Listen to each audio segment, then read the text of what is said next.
Alright, so I'm assuming you just clicked on this video in the hopes of seeing a brand new video about Drip2246. My real born government name my mother gave me is Tyrone. And I'm here to inform you that's not the case. I just did a little bit of a bait and switch. That's what we call it, a bait and a switch. You see, the first step of my plan was to bait you. The second...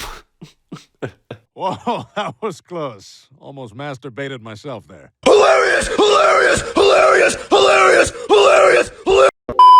The second part of the plan was to switch it up on you. Wow, real classy, Quinn. Clickbaiting your own fans. Abusing your own viewers. Wow, real nice, man. Hey, listen, that's not completely true, okay? I'm not completely clickbaiting you here. But, you know, I'm talking about a broader subject in today's video. I'm not focusing on one TikToker. Instead, I'm using this man as an entry point for a much vaster subject. Today I'm going to be talking about white 12-year-olds who are internet famous for supposedly being big street hood gangsters, right?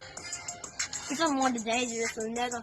What's your brain and boy day? How about get your itch up? Bah, nigga, get put in the motherfucking river. Bah, nigga, catching stitches right up to your feather. And you might think to yourself, that sounds like a little bit of a niche, right? That sounds like something that, you know, not many people would fall into that category. And, you know, that's how I'd like it to be, right? If there's only like one person who filled that niche, I would be happy, right? But, you know, the reason this video exists is because now too many people are trying to fill that niche. Probably the first person I remember getting in on this was Matt Ox, right? There's probably been people before that, but, you know, I was like 12 or 13 when fucking Overwhelming or whatever the song was dropped and he became a meme. So that's who I would say is the main pioneer of this genre, right? You can make a pretty strong argument that Justin Bieber in like 2008 was maybe like the proto Matt Ox, but the internet wasn't really in full effect in 2008. It was big, but it wasn't like what it is today or what it was in 2017. And I think that this particular genre can only really exist in the internet age. Like, it wouldn't really exist without social media because there's no way for people to get famous like this. But if you don't remember who Matt Ox is or you never heard of him, basically, to summarize, he was a 12-year-old kid who rapped back in like 2017. I mean, he still raps, but that's when he got his clout tokens, so to speak. But he didn't get famous for the content and metaphor in his bars. No, he got famous because, you know, he's a 12-year-old kid in the hood rapping with fucking fidget spinners on his hands, right? When I'm in the hood on a big bad wolf, I be getting to this guap and it never is enough. I'ma get all this money till my beggars feel too much.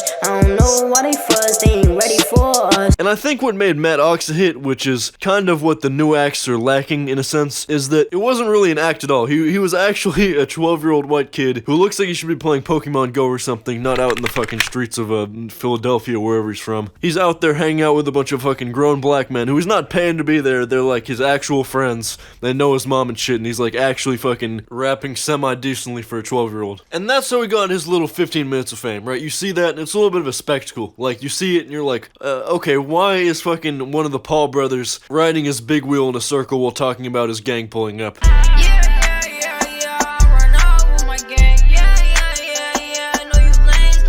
Now, flash forward a couple years down the line, and we got Lil Esco, right? Lil Esco 28. He did the fucking, what's it called thing? I'm kind of blanking on it. What did he do? He did the handshake. I'ma fuck with you thing, right? He did the handshake. What up, Sean?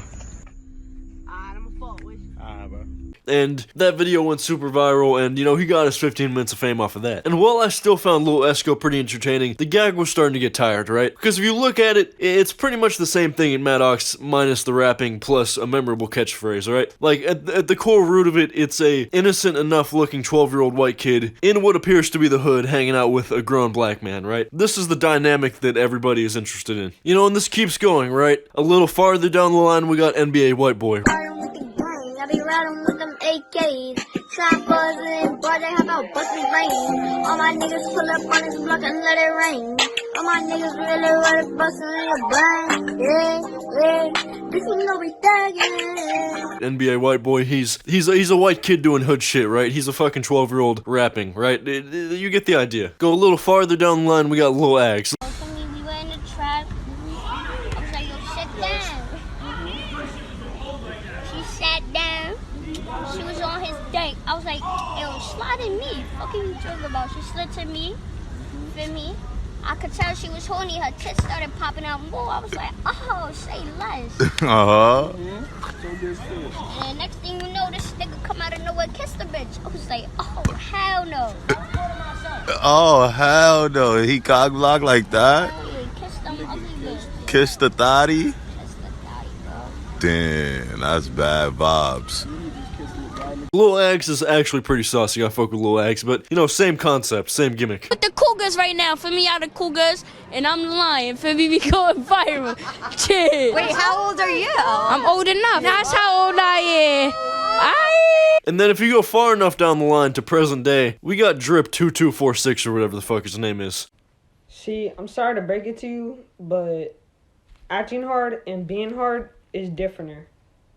So, I'm not acting hard, I am hard. Hilarious! Hilarious! And what has happened is a similar process to watering down your soap until there's nothing left, right? I'm sure all of you guys have done this at least once in your lives. You're out of soap or shampoo or whatever it is. Maybe it's apple juice if you're on the more depraved end of the spectrum. But you know how it is, you're running close to empty on the soap or whatever, and you know, maybe there's only like 5% of it left in the bottle, and you can't really get it out by itself, so, you know, you toss a little bit of water in there, just so you can get a real nice struggle wash in real quick. What has happened here is essentially, if you took that diluted soap, and then, you know, once you had 5% of that, you added more water so you could get it out. And on top of that, you added more water to 5% of that, just so you could keep the cycle going. And, you know, eventually you get far enough down the line, and it's literally just water. Like that soap that said it would remove 99% of all bacteria. Yeah, now it's fucking putting bacteria on your hands when you use it. You're making your hands less clean by using the soap. And at the end of this chain, we got Drip2246, right? 2466, I don't fucking know. Now, my main issue with Mr. Drip Man is, well, there's a lot of things, okay? But one of the first things that comes to mind is he's missing a key ingredient, right? All of his predecessors had one thing going for him, and it's that they weren't trying to make a joke. Like Lil Esco, Matt Ox, Lil Ags, fucking NBA White Boy, all of them, they were actual real life characters who just happened to end up on camera and blow up for it. This guy is trying to force a joke, which, you know, comedy 101, that never works. Like, the funniest people are the people who are playing themselves, right? The people who are actually fucking real life weird as hell,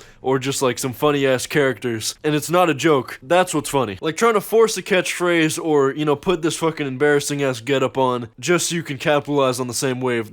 Nobody's fucking falling for this shit. I mean, 28,000 people are falling for this shit, but I don't think the mainstream audience is. I mean, respect where respect is due, right? The dreads, I can't knock it because, yeah, you probably have to keep those in at all times, right? Like, you've had these for months now, so you're fucking eating breakfast and dinner and shit with your parents, assuming they're around, and, you know, they gotta look at you with dreads in your head. So, you know, I got respect for that because that's some dedication to your craft, right? Okay, look, Mr. Drip, I'm your friend and all, but I gotta give you some constructive criticism, right? I think that your content would be vastly superior if, you know, you didn't exaggerate it as much. If you got rid of one of the rags, you know, you'd be in better territory, right? Because nobody is believing that, you know, you got two fucking red and blue rags on your neck or whatever, and you're actually taking yourself seriously, right? That's the warning sign. You already know it's a joke. Second of all, the ones, right? The single dollar bills in your stack. What you gotta do is talk to your mom, ask her, Mom, can you lend me a couple $100? Maybe not even a couple hundred. Just say like, yo, can you lend me like $100 in 20s? You know, I'll pay you back whenever the fuck, right? You take that $100 and that's what you flex with, right? Because, you know, you see the ones and you're like, yeah, nobody in real life is flexing ones. Second of all, when you show off your block, right? Your hood, your gang territory, as you say.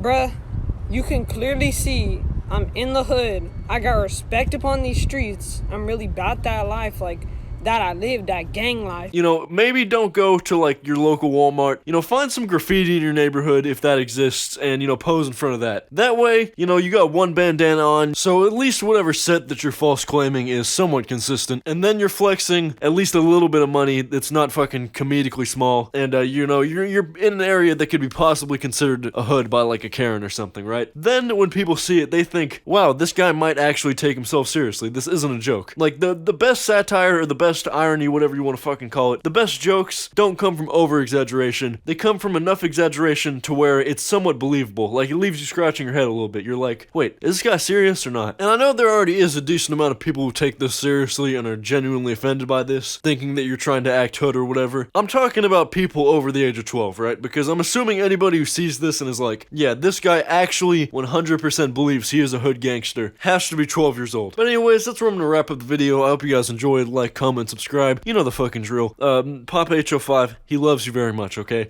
And, you know, dude, we're getting real close to this big video project. I know I've been hyping it up a lot if you've been one of the fucking 20 people listening to this. But, you know, it's gonna be epic, so, you know, buckle up. Anyways, goodbye, H05 Army!